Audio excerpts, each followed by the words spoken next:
There you go. All right, I think we're ready to get started. Centerville City Council is now in session. Thank you for your patience while we get organized this evening. And we always have to wait for our camera to turn on. In this day and age, we're broadcasting our City Council meetings on YouTube for those who aren't able to join us tonight. I know it's a big draw, and I'm sure now that you know that, you might stay home and watch it next time instead of coming, but we really appreciate you joining us tonight. We'll note for the record that we've got 4 of our 5 City Council members, and we expect Bill to join us shortly, hopefully. Tonight we've invited Bryce Jensen, a scout from Centerville, to lead us in the Pledge of Allegiance, and we have a real treat tonight. Pastor Joshua Knight of the Flourishing Grace Church is here to provide us with a prayer or thought. So Bryce, if you would come to the microphone and lead us all in the Pledge of Allegiance, then we'll turn it over to Pastor Knight to lead us in prayer. Please stand.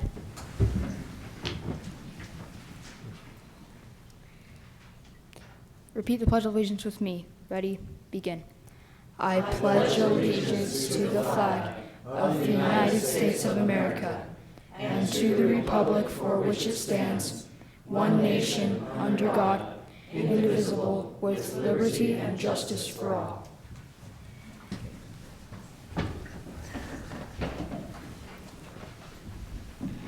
You'll pray with me. Bow your heads. Father, we come before you this evening, and we pray for the town of Centerville. We pray for all that you are doing in our midst. We pray for tonight's meeting, and we lift up this council before you. And all of the items that are on the agenda, so many things that must be decided and talked about. Would you lead and guide the men and women in this room? Tonight, lift up a special prayer for Chief Child and the officers of the Centerville PD. I pray tonight that you would watch over those men and women, that you would lead them and guide them, that you protect them. It is not lost on me that they have spouses and children and families at home. And when they leave for work, it's different than when I leave for work. Not knowing what will happen that day and if they will come home. So tonight we lift them up and ask you to surround them and watch over them, lead them and guide them, and let them know that we are so thankful for all that they do and the way that they serve our city and protect us and watch over us. Again, would you bless this meeting? Would you bless this city in all the days and months and years that lie ahead? Praising your name. Amen. Amen. Thank you very much, Pastor Knight, and also Bryce. We really appreciate Pastor Knight and the Flourishing Grace Church. They're located on 4th North and 4th East in Bountiful, but my understanding is you draw from all around the South Davis area.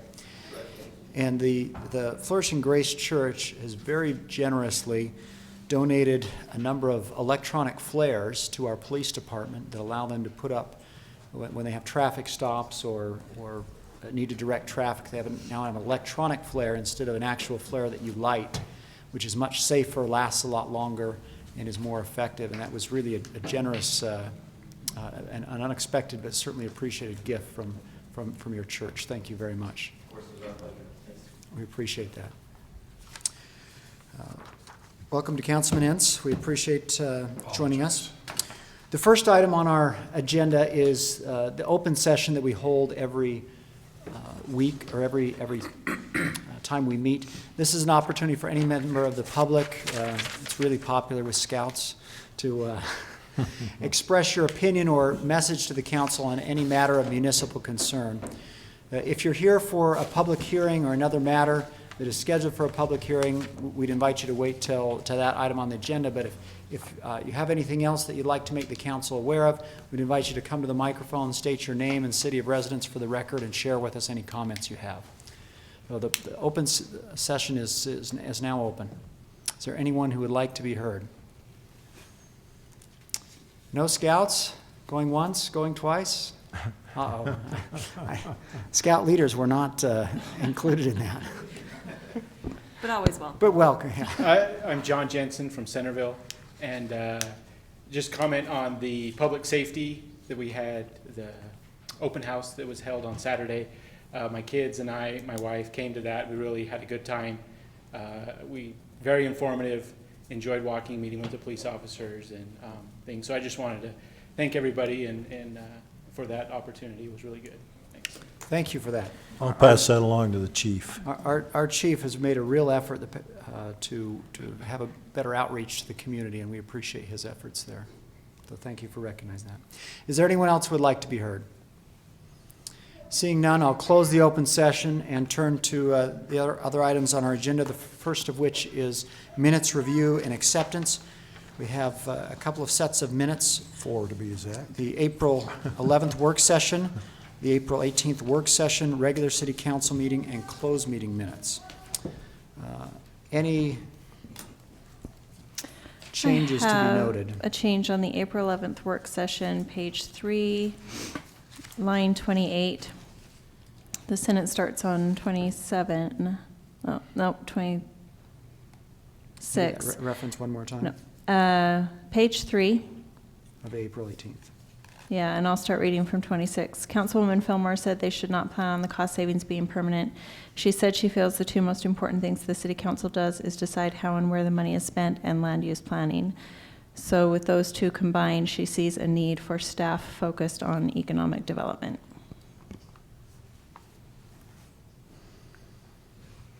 Any objections to that modification? Any other suggested modifications? If not, I would look for a motion to approve all 4 sets of minutes, April 11th, and then the 3 sets from April 18th. So moved. Second. It's been moved and seconded. We approve those 4 sets of minutes as amended. Any further discussion? All in favor? Aye. Any opposed? That passes unanimously. Thank you. Summary action calendar. We have a easement from Legacy Crossing Storage that I think we've talked about in the past. And then the amendment to the cooperative agreement between UDOT and Centerville City in regards to the Legacy Trail that goes in back of the Fred Hale apartments there that we talked about last time. And any questions on either of those items? If not, I would look for a motion to approve these 2 actions on the summary action calendar. So moved. Second. Moved and seconded, we approve the summary action calendar, including accepting of public utility easements for Legacy Crossing Storage, and approve Amendment 1 for the cooperative agreement between UDOT and Centerville City regarding the maintenance of the connector trail to the Legacy Parkway Trail. All in favor? Aye. Any opposed? That passes unanimously. Thank you. Item number 3, a zoning code amendment for a church to allow a church or place of worship in the industrial high zone. Mr. Snyder, would you provide us a staff report on that before we hold a public hearing? Thank you, Mayor, members of the council. Just by way of introduction to the background, Pastor Lauren Pankratz from the Bridge Community Church has made this request. They're in the process of, my understanding, relocating from the Pages Lane commercial area and looking for a facility within Centerville. Some of the recent opportunities for their consideration is on our west side, where our industrial high zone is generally located. And as they looked at the use list, they discovered that places of worship, churches or places of worship, are not currently allowed in the industrial zones. And so they'd like to amend the zoning text to allow that opportunity, and then they could look at a couple of sites that they're interested in on our west side. In review of the text amendment, we do consider what's in the guidances of the general plan. There's not really much in the way of specifics about churches as a whole subject to the community. They do list in one of our neighborhood plans that a church facility that's 10,000 square feet or less is an appropriate intensity in all types of zones. That policy, I think, was intended to be broader in scope in its original crafting, the way it's written, but somehow ended up only in the Northwest Community Plan. So kind of a strange oddity in that section. As they updated it, they approached it from a land use hierarchy. That's what the subject matter is and what's appropriate next to each other. And so 10,000 feet or less was considered an appropriate density in any zone. So you do have that guidance. Understanding the I-8 zone itself, the I-8 zone has a cap of 50,000 square feet for a facility. And so we do have different cap of the different zones on how large a building can be. A medium is typically 10, high is 50. A very high zone is unlimited, but usually a large facility falls into a conditional use process. So beware of that. If you amend it, it's considering that a church could be up to 50,000 square feet in the industrial high zone. Also, in looking at the zoning ordinance, the commission and staff looked at the various zones, and typical with residential, churches are allowed. They also looked at the commercial zones, and churches do fall open to be done in our commercial area. So the issue becomes, do we want to open that up in the high for the industrial? The Planning Commission saw that generally in every zone it's a conditional use. The original petition was to come in as a permitted use allowance, but they treated the last discussions talking about reception centers, places of assembly. That was changed to a conditional use, so they felt the consistency of a reception center being an assembly is a conditional use, and also that all the other zones treat assemblies as conditional uses. They did modify the petition and are recommending a conditional use allowance in the industrial high. The last kind of thematic issue is our industrial zone an appropriate place for churches in evaluating it. Certainly places of gathering and assembly, if you were in a zone that had high hazardous uses in industrial area, might be something of concern.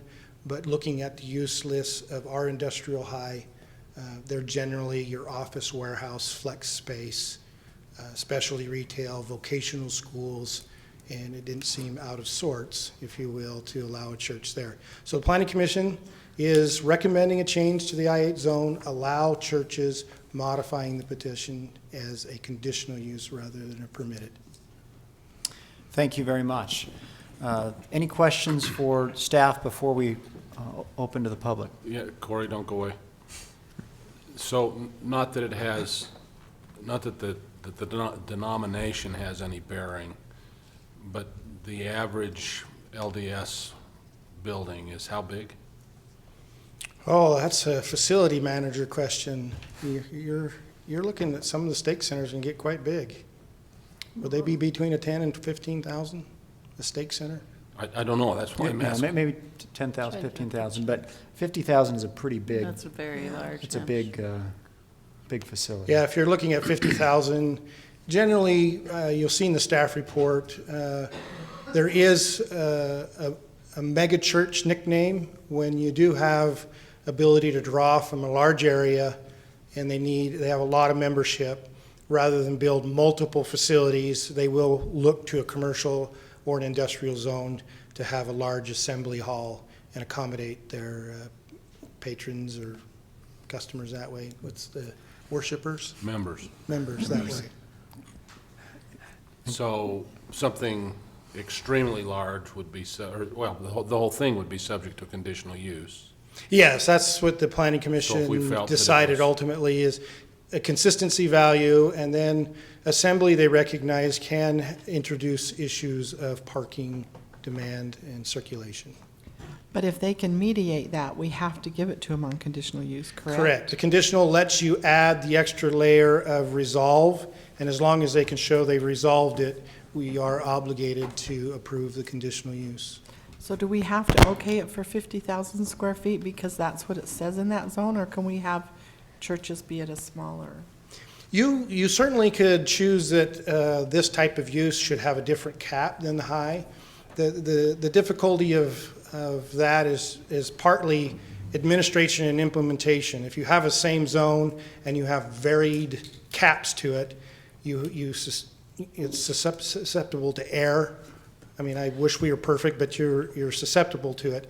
But if you looked at a call center that would be allowed in industrial high, that's going to generate a lot of parking too, and I'm not sure the assembly of a call center versus a church would have a significant Well, difference. in reality, they'll most likely be leasing an existing building, Right. which would be built to that limit versus. Yeah, their current facility, they don't think is over 10,000 square feet, so The question I had, the ones they're looking at.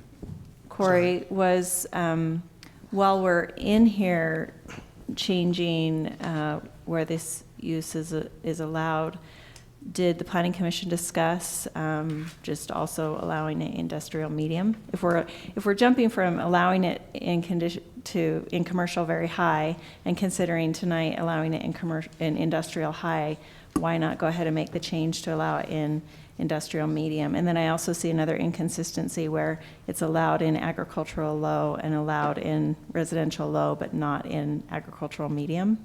Right. Those are good questions. The quick answer is a petition came in for a particular zone and it was not noticed for a broader decision. The second answer is staff could have decided to go a broader issue, but we have no industrial mediums in the zone. In the city, right? In the city right now. No Your agricultural old mediums. place was the Shorelands Commerce Park. That was industrial medium. That was been taken away and now is the Shorelands Commerce Park with its own set of regulatory standards. Agricultural medium is like your egg processing plants, and we don't have agricultural industry at that level here in Centerville. So staff chose not to address the other issues for lack of districts. So if we did implement those districts, we would probably just go back and revisit those districts in general and see if they're covered somewhere else and whether there's a need to move and implement those districts. Yeah, I just know that in the past, I have felt that it's nice to take these opportunities to clean up and make consistent our ordinance. And so if we're in here and we're finding, well, we have these two listed, but they don't exist in our city, then either let's remove them, or if we decide to leave them in, then let's go ahead and make the change. And Yep, that's certainly, there are probably 40, 50, 60, 70, 80, I venture 100 cleanups. So when we want to devote time for the cleanups, we've got plenty of them to clean up. Right. And as Or soon as as we we adopt run- that ordinance, we'll be back cleaning up the new one. right, but as we run into them, is it a big deal for staff to just include that in this process? It's a yes and a no, as I typically do to you. Yes, it's good to clean up ordinances. However, a private petition coming in asking for a specific can get hoodwinked with another item that may not be what they're really seeking. So you have to kind of honor the petitions that come in and decide how much, lack of better terms, stirring the pot you want to do when somebody is seeking a specific amendment. Thank you very much. Any other questions? If not, I'll go ahead and open the public hearing. A public hearing is required anytime we make a zoning change or an amendment.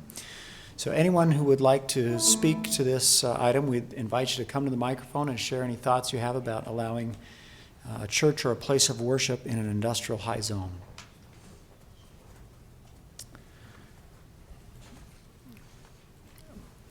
That's Steve, and then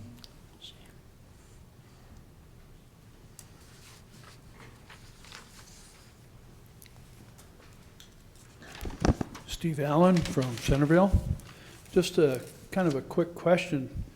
The reference to 50,000 square feet, how would that compare like to the MTC office building? Just to try to gauge size. Well, I think the MTC office building has, in its 4 levels, about 80,000 square feet. I was going to say about 20,000 per floor. So it'd be a pretty good sized building. 20,000 per floor times 4 floors, yeah, So that's the maximum size of a building allowed in the industrial high. is the 50,000. 50,000, is that correct, Corey? And the point was, if you allow a church, you're really opening You up have to to them. You have to allow that size if they so Yeah, choose. Right. Okay, just I mean, curious. Target, I believe, is about, or Home Depot's typically about 100,000 square feet, so half a Home Depot. Okay, just curious about the size. Okay, thanks. Thank you.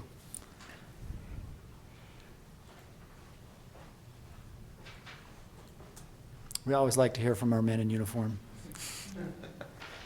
Shay Stark, I'm from Centerville. Also a planner, and as I look at this, I totally agree with the idea of having this as a conditional use within the zones. One consideration that I would ask you to think about is there are different types of houses of worship, and in some cases you have denominations that travel from far away, and so a lot of the traffic is vehicles, and as you've discussed, parking. You could have other types that come in that serve a very local base and end up with issues with pedestrian access, and on that west side, bringing in pedestrians into that west side with the traffic that's over there might pose some issues. And it certainly is a consideration under that conditional use.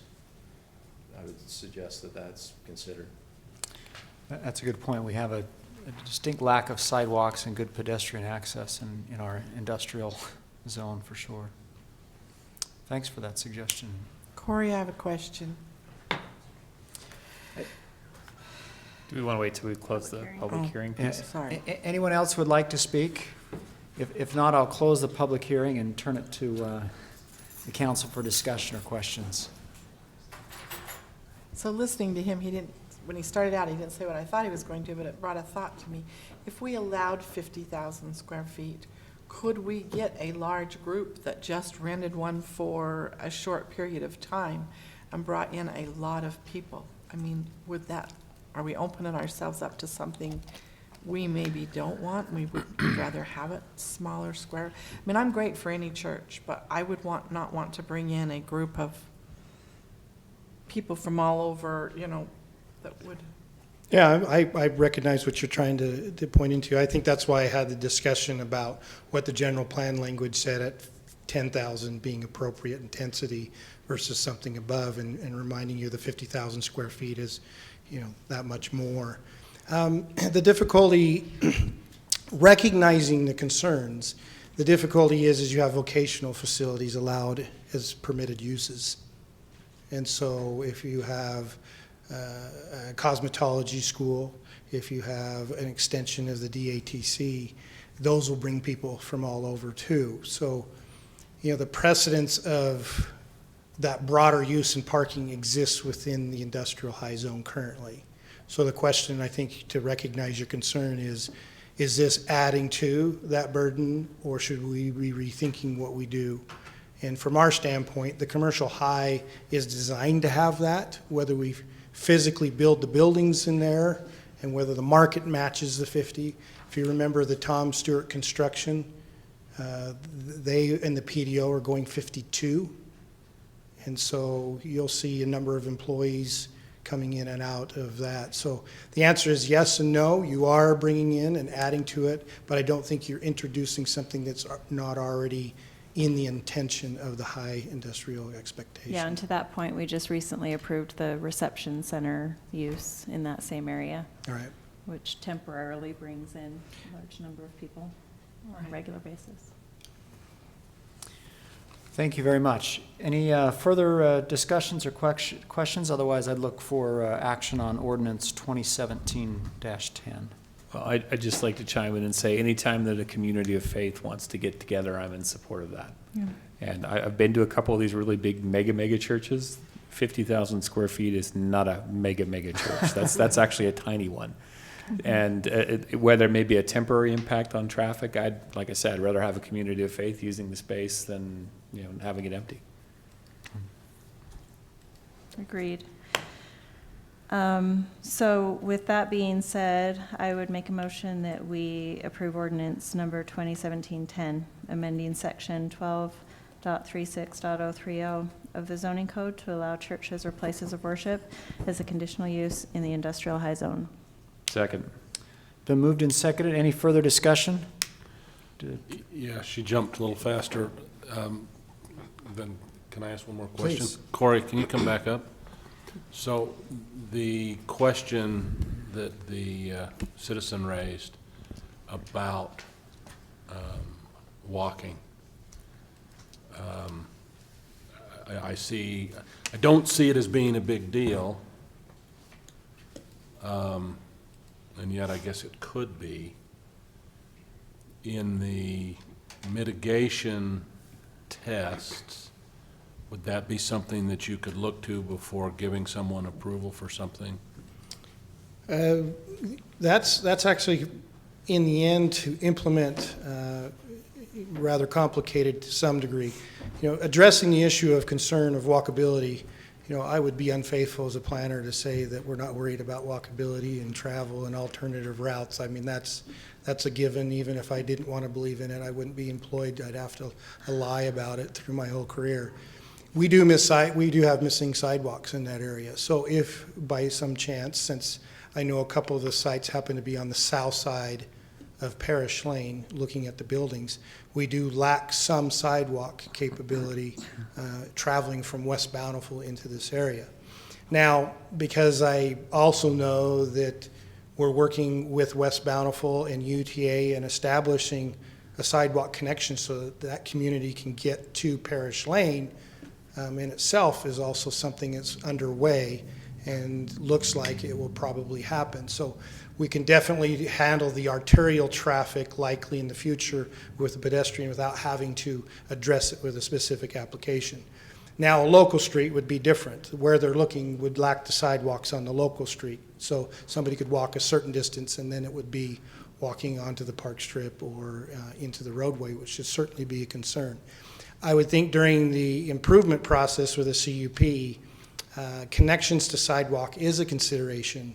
The burden becomes, is it just a couple of 100 feet or is it 2 miles? And I think the burden of 2 miles of sidewalk would probably be undue burden under the conditional use permit. But if you had 100 feet or so or something of that nature, certainly that would be looked at during that approval process. Thank you. So the motion on the table is to approve the ordinance 2017-10 allowing this use, and let's do this by roll call vote. I'm doing better at remembering to do roll call votes on ordinance, so we'll start with George. Aye. Aye. Aye. Aye. Aye. That passes unanimously. Thank you very much. We look forward to the Bridge community finding a new home, hopefully. Next item on our agenda, number 4, is the first time I can remember that we have ever done a revocable encroachment license and maintenance agreement. And before Lisa gives us a staff report on this, I just want to thank Lisa and other members of our staff for working together with the residents involved to try to come up with a solution to this problem and solve a problem in a way that allows the residents to do what they desire to do. Thank you for that. I've asked Jake to bring up, it's the last item there, and the second page of that, maybe to give you an overhead aerial of the property to help with this. It is a unique situation. But Terry and Celine Blake own the property there at 149, let's see, 149 West, 1850 North. So that's the house just above the stub road of 170 West. So Jake, if you want to point out that road there, there's a stub road. And the Blake's property is just on the diagram above that. The Blakes and a number of their neighbors, including Kathy Goodfellow and Mary Tullius, purchased property from the Holbrooks. That's the Holbrook sliver there, the agricultural area. Those neighbors purchased portions of that and then combined it with their existing parcel. So you'll see that these properties have very long and narrow lots now. Well, not necessarily narrow, just much larger lots. And the Goodfellow Tullius property is actually one house to the east. I apologize, it's not on this map, but they own the property that combines with the Blake property there. So the Blakes have recently received site plan approval from the Planning Commission to construct that accessory structure, the garage on their property there. And you'll see the little gray access driveway. The problem we ran into as staff is that typically if you're going to put a garage or something in the back of your lot, you need to have legal access to that property, and that's usually from your frontage, which would have been on 1850 North. So they should have come, but you can see some of these properties, it's difficult to come all the way from the front of the lot to the back of the property. And so they said, hey, can we access off of the end of your public street? And as staff, we initially said no. According to our ordinances and our standards, you're not allowed to access at the end of a stub road. You need to either build the road and then create a driveway access point for that access. But I think as staff, the applicants were very persuasive, saying that they really wanted to retain the neighborhood atmosphere here and the agricultural land back there. Is there a way that we can allow them to access off that stub road? So one thing in our ordinance is that the subdivision ordinance does say now that if you are creating one of these stub roads, you actually have to dedicate a temporary turnaround. So this would not occur under our current ordinances. We would actually have the developer put in a temporary turnaround or at least dedicate the easement for that. So that's what we suggested, is if the applicants were willing to dedicate the temporary turnaround, and you can kind of see that in the yellow line, it's kind of outlined there. It would be an 80-foot diameter temporary turnaround easement that they would grant to the city for public access purposes. But the ordinance also says that the city council can determine that those public improvements don't have to go in right now, which is what we would be suggesting. We're not putting in the public improvements. But if they are willing to dedicate that easement to us for possible future use, we will allow them a revocable encroachment license to essentially use that land for some private improvements. Now, we have done this in some other situations with the one I can think of. I think it's the Handleys up by Ford Canyon. We allowed an encroachment permit into the public right-of-way for a retaining wall to help construct that trail access. So we have entered into encroachment permits, which is basically just allowing somebody to use our public right-of-way. We typically don't recommend doing that, but there are certain circumstances where it might make sense. This one seemed like one of those situations where if they were willing to give us the easement for the temporary turnaround, and they sign an agreement with a lot of terms and conditions as to that use, and they're willing to pay for the improvements, that it might be a win-win situation.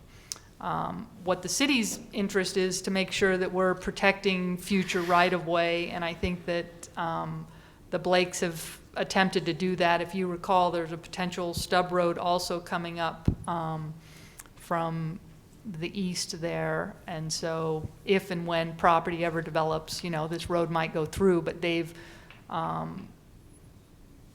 placed the garage in such a way that hopefully it will meet setbacks, you know, for any future road on both the side and also away from the temporary turnaround. So I've placed a lot of terms and conditions on this, saying that it's only, so I guess I should explain. So the Goodfellow Tullius would like to do the same thing, but they have not applied for a building permit. So, but they're willing because they own half of the property. So the property line actually divides the stub road in half. So the Blakes own the above half, and Goodfellow Tullius owns below. So they would like to do the same thing in the future, so they're just preserving that right. But they also need to enter into this agreement at this time because the Blakes cannot dedicate the entire 80-foot diameter. They only own half of it. So it's also a nice thing that all the neighbors were willing to get together and do this. But some of the terms and conditions is that it's only for their access. They can't allow their neighbors to go through there or use it, or any other third parties. They can't make any commercial use, and I even said even home occupations that you can't. I was just going to ask about that because I noted that. That seems awfully restrictive. Restrictive, yes. Mm-hmm. Yes. What we really Why? want to avoid is, let's say they sell the property and somebody moves in there and he has an excavating company, and he wants to come in there and park his excavation truck, or, so I've tried to draft it very restrictively that you can't put any commercial vehicles in that, because that's not the intent, to allow a stub road for any kind of commercial purpose or even commercial vehicles to store it there. There's a lot of property there. We want to preserve the residential use. And if you're going to increase the impact, then we need to rethink our permission to use our right-of-way. And we've also said that there's no right to use this access for an additional dwelling unit. Staff was very concerned about, you know, someone in the future arguing, well, we've dedicated the public right-of-way, now we should be able to put a dwelling unit back there, or possibly dividing that piece off. So if and when, if they go for additional dwelling units or any kind of subdivision, they would have to put in the public improvements for that road, just like any other developer. So that restriction was important as well. Now, when we did this, Randy Randall did do a very comprehensive look at how many stub roads we have and the illegal use and tracking mud and all of that. So again, we think as staff that this is very unique, but we think it's going to be a win-win to have it in writing. And having that 25 feet, you'll see on the diagram, they're going to put in 25 feet of concrete. So, and then it's going to be gravel, so they won't be tracking as much onto our street. And Randy had me put in a clause that we'll try to put the snow on one side, but we're not even obligated to do that. It's going to be up to you to move the snow. So. I was going to ask on that one, and that was more relative to the drainage in that area. Is there any concern with if we put a bunch of snow there, is it draining into the property, still into the public easement at that point, so it's not an issue? I'm not saying that the current property owners would, you know, I assume they're for this agreement, but should a future property owner decide that the city is flooding out their property, is there any issues there that So we're concerned drainage about? from the street? So if they're pushing the snow into the stub road for as this clause 8 reads, if that snow melts into that area, into those private properties, do we have any concerns there? And I don't know, maybe Corey knows a little bit more about the Well, we did land have there. the city engineer review the drainage plan, and they have had a few revisions to that to make sure that the land will drain appropriately and not pond in the temporary turnaround easement. We're also requiring them to pay their fair share of the drainage utility fee for that undeveloped portion. The short is, you know, not saying that there's not the spillover from the stacking of the snow, there will be. But the drainage will take you down the curb and gutter as far as grade for the road. If there's some that spills over and drains onto the property, what the city engineer focused on is this hard surface flooding and created those storage areas so that additional could be controlled on site. But my talks in this group is that the natural drainage of the property will handle most of that. It would take something substantial to change that. Yeah, but I think the drainage is a good question, and one that that the city engineer reviewed and has approved their drainage plan to make sure that they retain their water on site. So with that, I'm happy to entertain any questions, but staff is recommending approval of this agreement with the property owners. Thank you, Lisa. And although this is not a public hearing, if the applicants or the other members of the Blakes or the Goodfellow Tullius, if anything would like to address the council, you're welcome to. No need to, but if you're invited to if you'd like to. We're completely happy to have the meeting go as long as you want. Some of us do. I'm Terry Blake, property owner, I guess. I don't really know what to say. Lisa said a lot, but it's been a long time. We've been working with staff. Anytime they wanted something, we've given it. We want this to look good. There's a lot of places, and I don't want to bring them up, but there is a lot of places that look muddy, and we don't want that. We want it to look clean. We've always kept that area clean. I've lived there for 13 years. The Goodfellows, they've lived there for 27 years, and we want to be here in Centerville for a while, and that's why we bought the land. I know a lot of people didn't want us to, but we wanted open area, we wanted more space, and we want to be here for a long time. And we just would appreciate your vote of voting yes for this, and we appreciate everything you do. Thank you. Thanks, Jerry.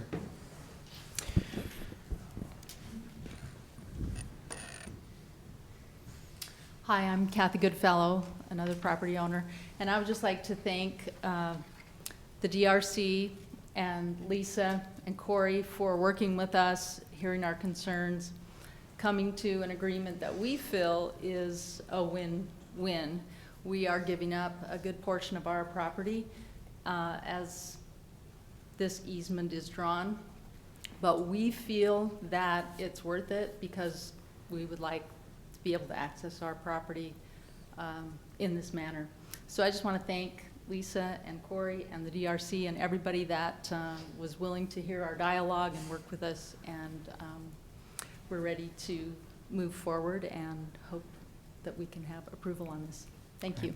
Thanks, Kathy. Council, any questions on this agreement?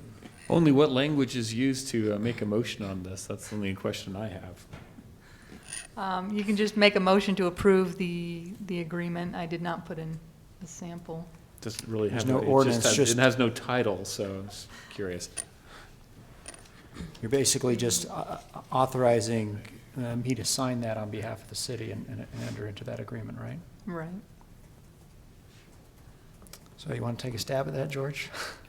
Well, I want to see if there's any other questions, concerns, or anything first, and then I'll take a stab It's a at it. unique solution, but because I have such trust in Lisa and her tight writing, I feel comfortable with it. And I do always enjoy when we can work together and find a win-win for a situation.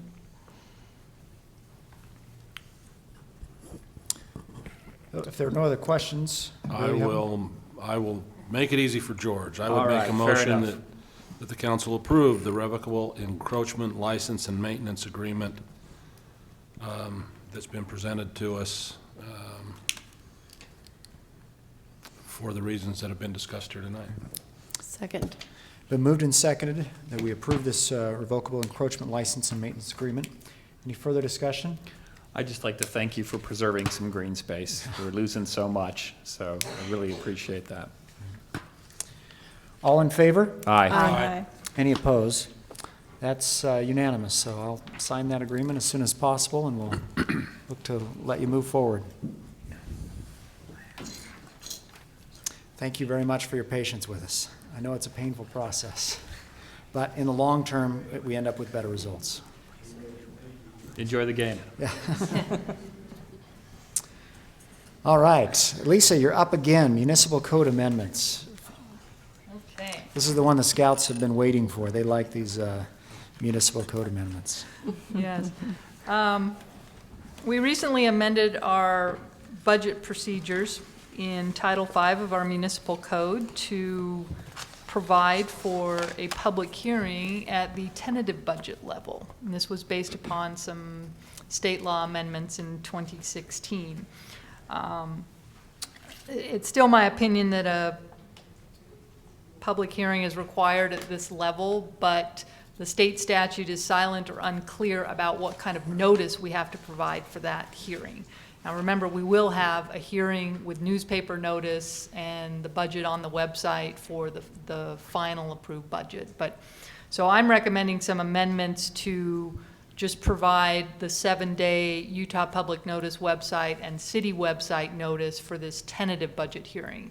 I think that this is in line with the intent of the statute, which is to at least provide for some public input, but again, recognizing procedurally that this is really just the proposed budget and there's a lot of work to be done on it. So I think that the substantial notice and the newspaper notice that costs us money really should be reserved for the final budget. So with that, I'm just recommending some amendments to the municipal code in Title V, Chapter 3. But while I was at it, looking at some of these state law amendments, I did find another amendment on the continuing review in the enterprise funds.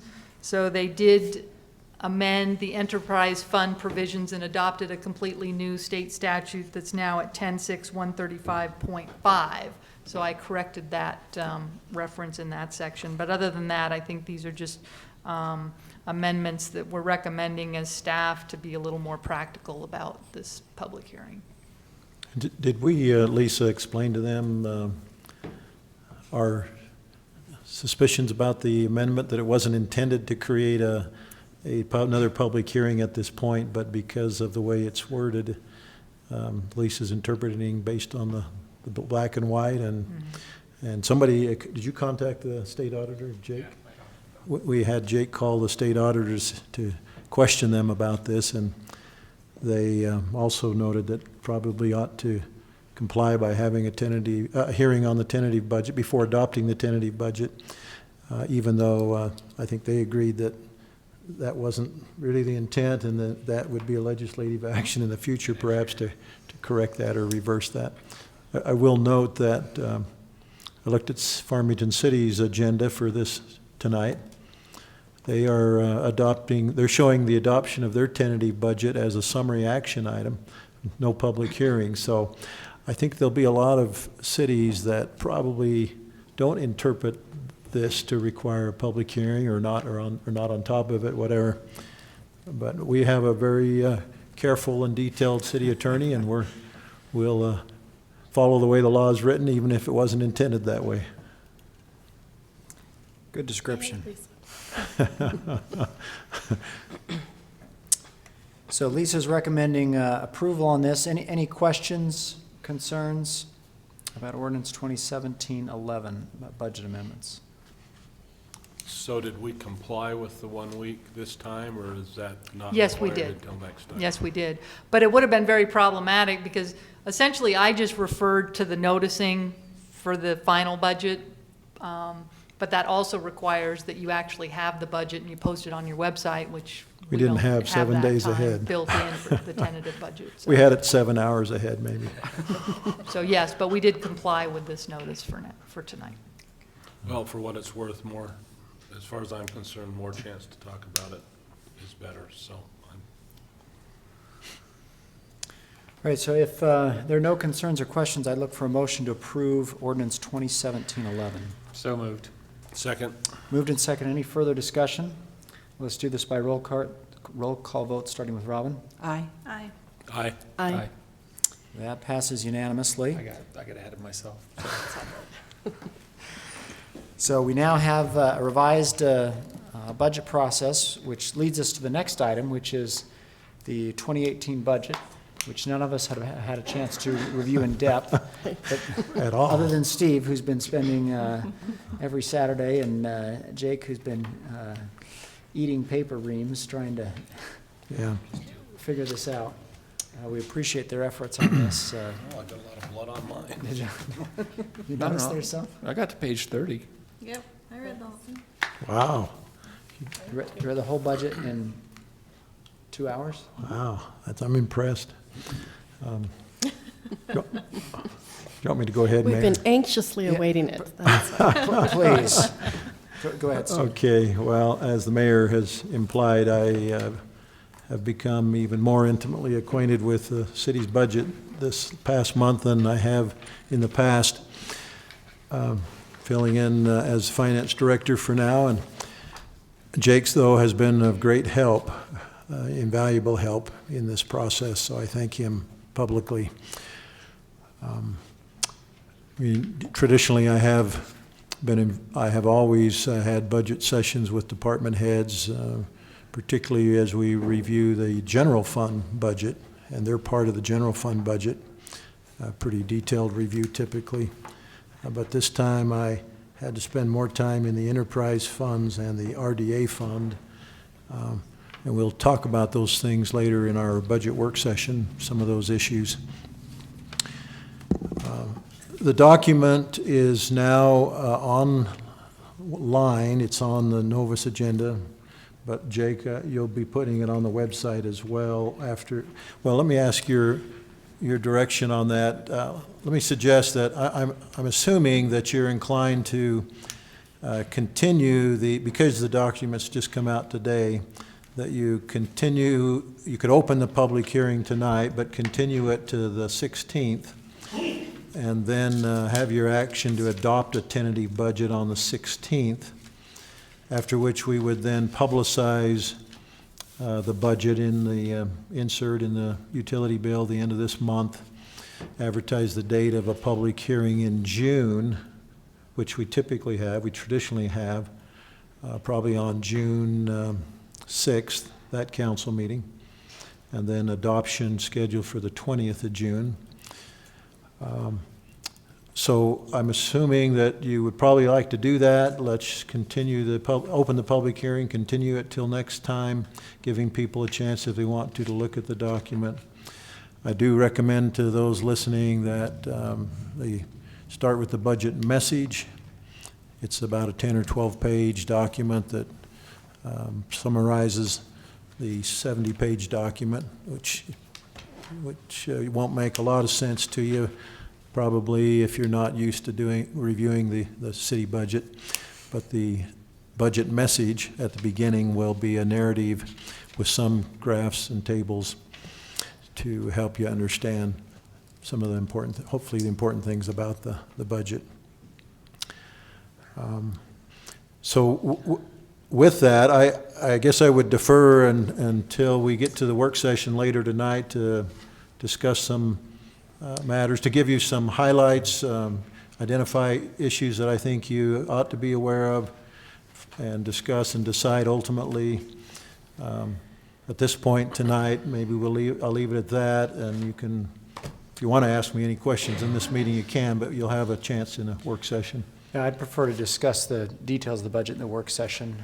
I guess just your opinion, do you want to adopt it tonight or wait and adopt it in 2 weeks? We have to adopt a tentative budget, and that's kind of the process for us to go through it and make changes and take comment on it. So what's the benefit of waiting? I was under the impression that we adopt it when we first get it, and then we hash through it. Yes, and you can do that. As I said a little bit ago, I think we are following the black and white of the amended law, which I don't think intended to require this additional public hearing. And if you don't table it till next time or continue the public hearing till next time, there is still a public hearing to come in June. I suggest on that first meeting in June. So, And you're suggesting the dates, just so we have it, would the public hearing be June 6th? right. That then gives us time to make any amendments or changes between June 6th and the adoption 2 weeks later. Well, recognizing that tentative means changeable, my concern would be is how sure are we on our footing with the auditors as far as how much of a swing are we going to see in these numbers between now and the next public hearing? Is it better to wait, or those? I just really don't know what our baseline is. That's my main concern.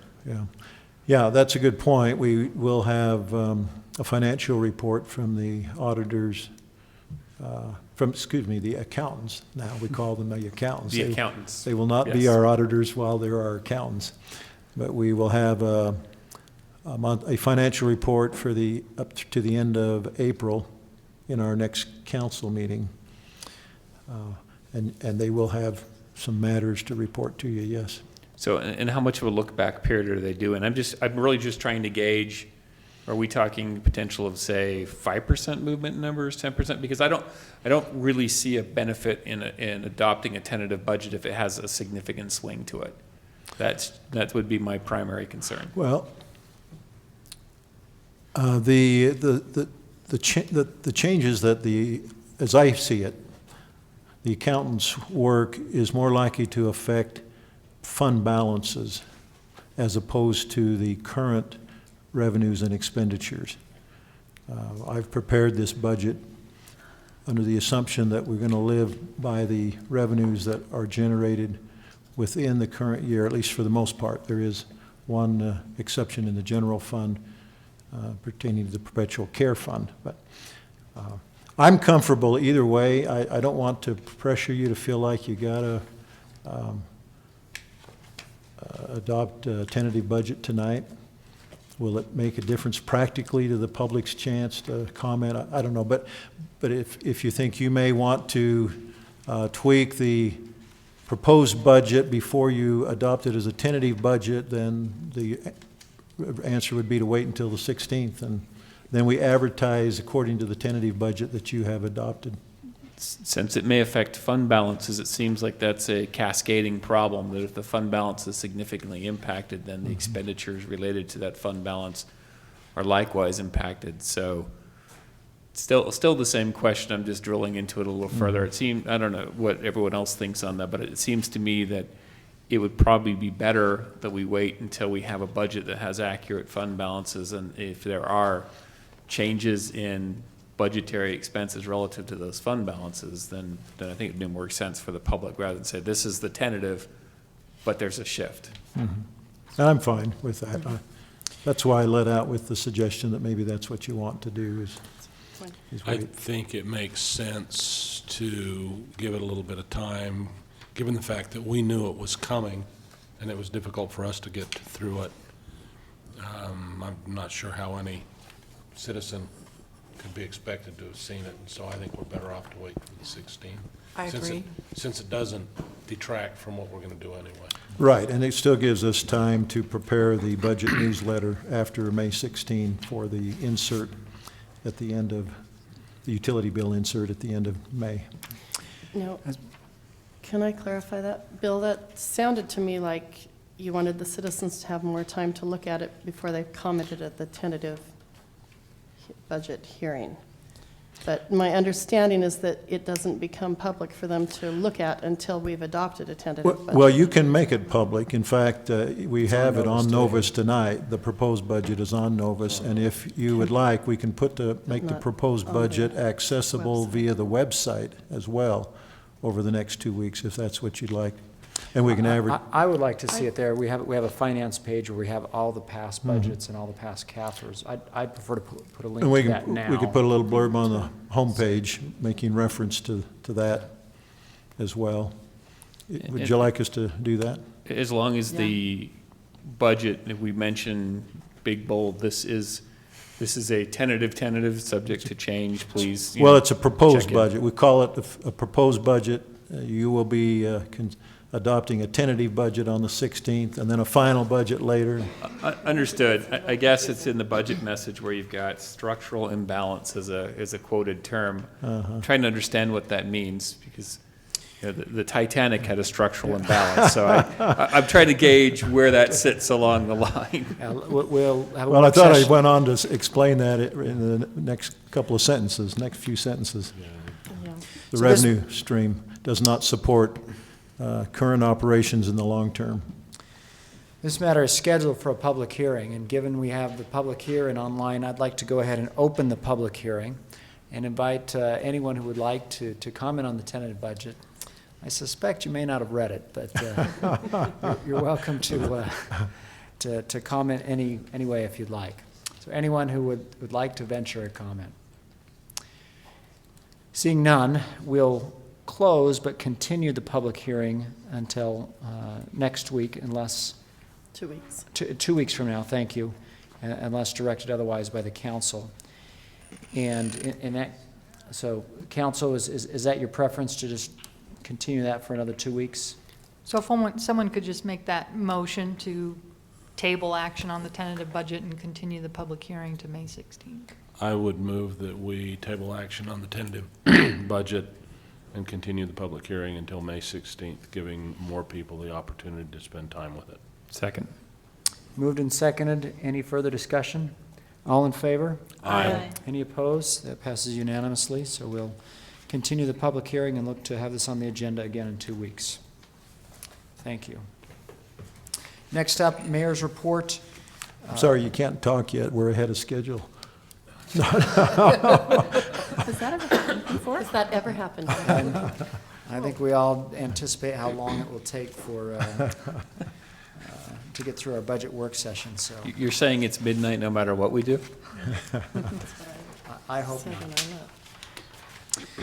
not. On my report, I think you're aware that the fire service area has been actively still pursuing a new fire station, and I don't have any firm progress to report tonight, but there's been more interest in our existing station.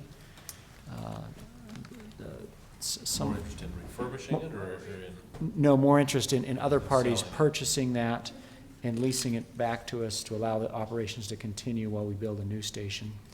So it seems like one viable option. Still, no decisions have been made in terms of rebuilding, remodeling, or finding a new site.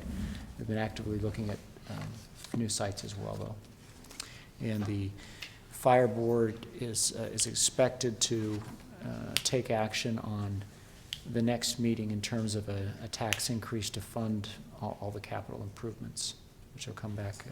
I think the city manager is meeting tomorrow, is it, Yes. to try to come to an agreement as a budget committee on what the numbers would be. Right.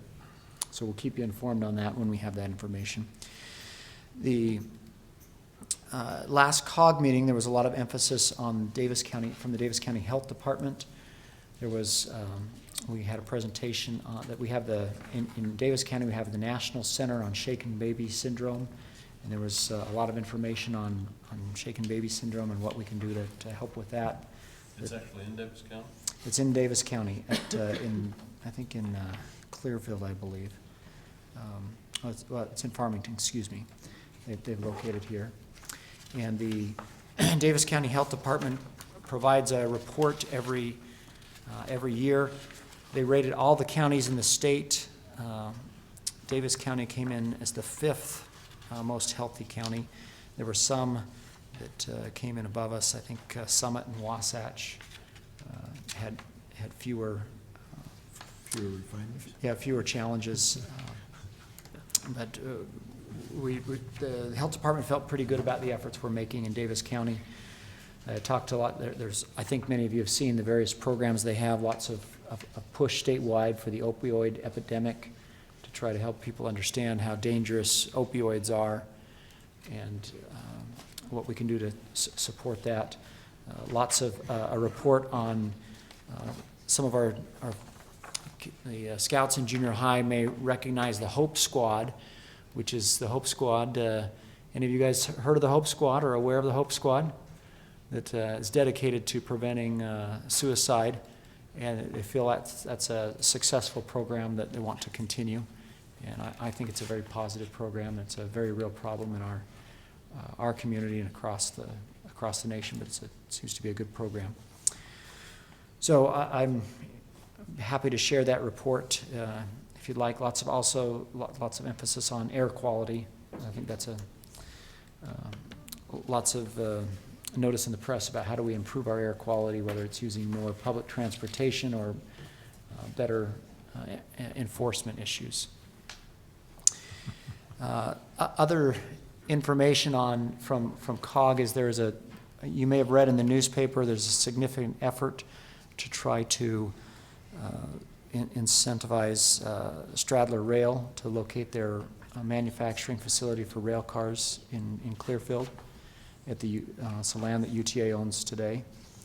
Salt Lake County is trying to get it in Salt Lake County, but we believe it's a better site, so you may continue to see incentives there or trying to encourage that transaction to happen.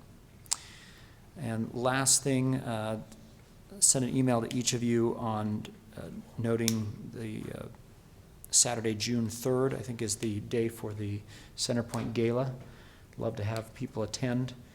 We can talk more in a budget work session whether we can facilitate that this year in the RDA budget or not, but if you'd like to attend, we could probably, whether or not we follow Bountiful and Davis County in supporting that financially, I'm confident we could find other ways for you to attend. We have some generous citizens who might maybe help cover us. And I think that's the key of my report. I do have a number of appointments I'd like to make, and maybe we'll cover that after miscellaneous business. And Robin, we haven't had a chance to discuss the Trails Committee, but I think we're on the same page, so let's get through the city manager's report and then discuss that. Well, I know you'd be terribly disappointed, but I have no topics in mind. Yeah, I knew you would be. I'm just working off the goal of getting the first set of scouts through an entire city council meeting in history. Well, It would be a new record. It would be a new record. well, we do have an RDA meeting and others, but maybe we can get them at But the it's an end. adjournment of the city council to an RDA, right? Yeah, So that is see, true. they'd still survive That being the counts. very first. So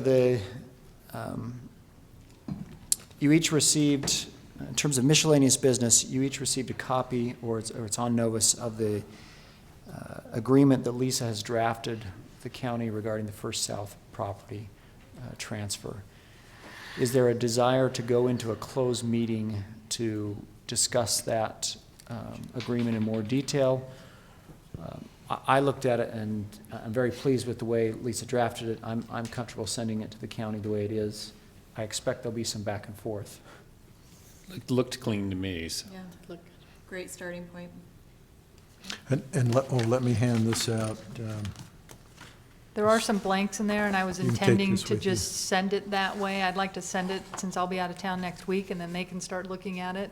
Take that with So you. if that's Take okay, one and and then we'll fill those in. You requested, Did this come from the county? yes, this came from the county. This is a preliminary layout.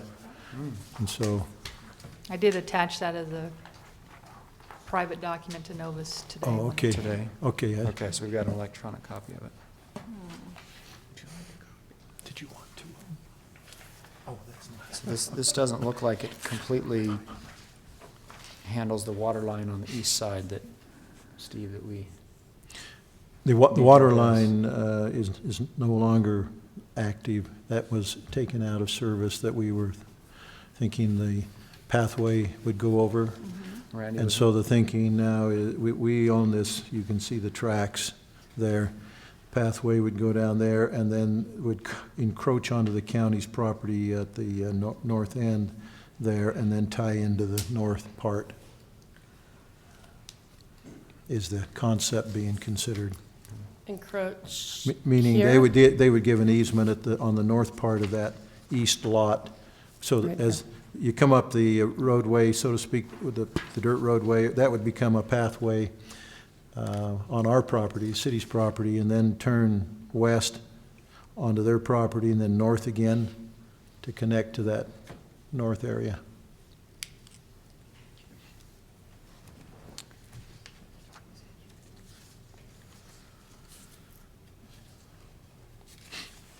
I haven't discussed this with them at all. They just sent it But in response to my Are you request. saying down and around like Yes, that? well, down and around, and then wherever you want it to go Here. through that Uh-huh. north part.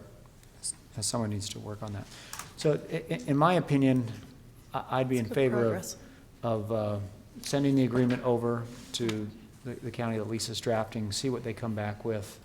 And then, you know, if we want to if we have some concerns about this or want to discuss it more, then we'll be ready to discuss it. I'd send it off. I'm sure they won't be done with it before Lisa gets back, so. That's true. Okay, is that enough direction, Lisa? Yes, thank you. Fantastic. Thank you. Before we adjourn to an RDA meeting, the following appointments that I'd recommend. Let's first start with the Trails Committee, because that's the most complicated. My understanding is that Sunny attended the last Trails Committee meeting, and it was discussed among the Trails group that they'd be comfortable keeping the Trails Committee as is, but Sunny would participate as a non-voting member. We can't, I tried to get Marcia and Lisa to allow me to have an alternate member. They said no way. But given the nature, if she's willing to participate, I don't think there's not too many really heated votes on that group, right? Right. I think we're fine. We're okay. So if that's the case, then we need to, or I would like to reappoint Mark Diamond, Matt Johnson, and Rick Turner to continue for additional terms on the Trails Committee. Do you want to do this one at a time or all at once? I I think all at once is. Go all at once. Okay, so then that means we still have an opening on the Parks Committee. You received an application from Jonathan, I don't know how to spell say his last name, Ruaz? Does that sound right?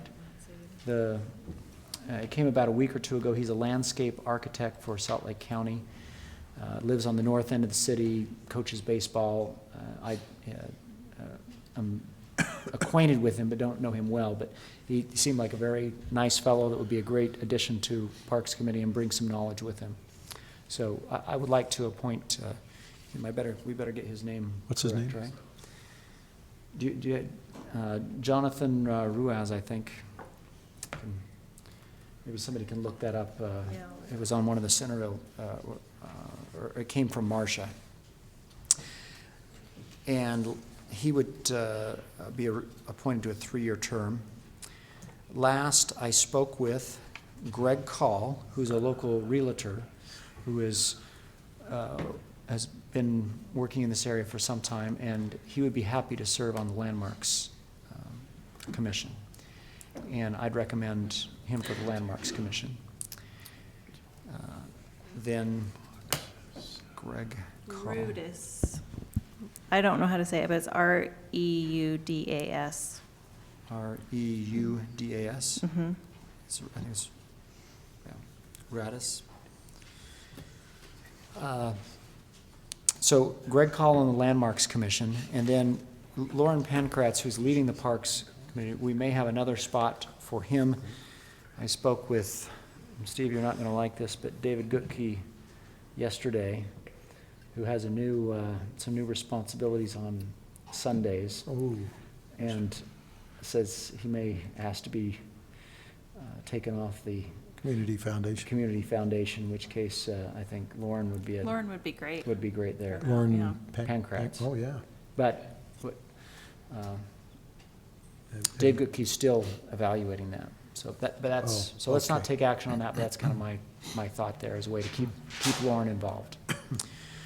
So the motion would be to reappoint Mark Diamond, Matt Johnson, and Rick Turner to additional terms on the Trails Committee. Appoint Jonathan Rudis to the Parks Committee, and Greg Call to the Landmarks Commission. Can I get a motion to that effect? So moved. Second. Any concerns, further discussion? All in favor? Aye. Aye. Any opposed? Thank you very much. That helps us. I know the Landmarks Commission especially is in need of another member. And I have his email that we can send some information to him on. Motion to adjourn the city council and to convene the RDA meeting. Second. Moved and seconded that we adjourn the city council meeting and reconvene as an RDA. Congratulations, you made it. First ones I've ever seen. That might be a new record. All in favor? Aye. This city council meeting is over. If you haven't had enough, there's a redevelopment agency meeting. And then a work session. You could stay all night if you wanted. So, If Pat, I you're have to miss the Jazz game, maybe you should too.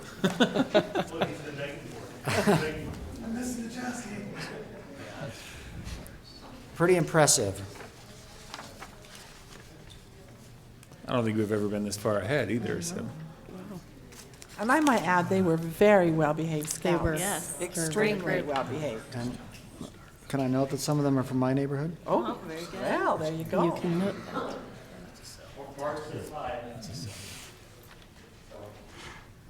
Thanks. Okay, find our RDA agenda here. First item on the RDA agenda is to hold a public hearing on the proposed FY18 budget.